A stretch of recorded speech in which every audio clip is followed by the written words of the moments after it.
வாட்ஸ்அப்லலாம் பார்த்தீங்கன்னா ஏதாவது ஒரு ஃபார்வர்ட் மெசேஜ் வந்துருச்சுன்னா அது உண்மையா பொய்யான்னு கூட தெரியாமல் கண்ணை மூடிட்டு ஒரு சிலர் ஃபாலோ பண்ணுவாங்க.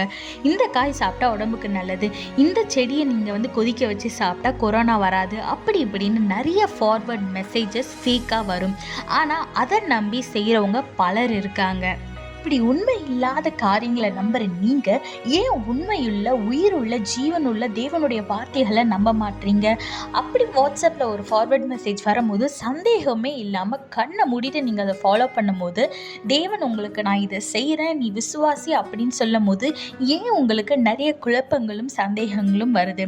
லூக்கா 1:45 பாருங்க, விசுவாசித்தவளே பாக்கியவதி, கர்த்தராலே அவளுக்கு சொல்லப்பட்டவைகள் அவளுக்கு நிறைவேறும் என்றார்னு வேதத்துல போட்டிருக்கு.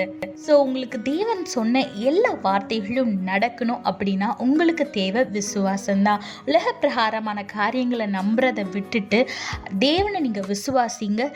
அப்போது நிச்சயமாக தேவன் சொன்ன அனைத்து வாக்குத்தத்தங்களையும் அவர் ஒன்றுன்னா நிறைவேற்றுவார். அதனால் எதை குறிச்சும் கலங்காமல் சாத்தான் கொண்டு வர எந்த சந்தேகங்களுக்கும் குழப்பங்களுக்கும் இடம் கொடுக்காம நீங்கள் தேவன் மேலே முழு மனதாக விசுவாசத்தோடு இருங்க. ஆசீர்வாதங்களை பெற்றுக்கொள்ளுங்க. கர்த்தர் உங்களோடு கூட இருந்து உங்களை ஆசீர்வதித்து உங்களை வழி நடத்துவாராக. ஆமீன்.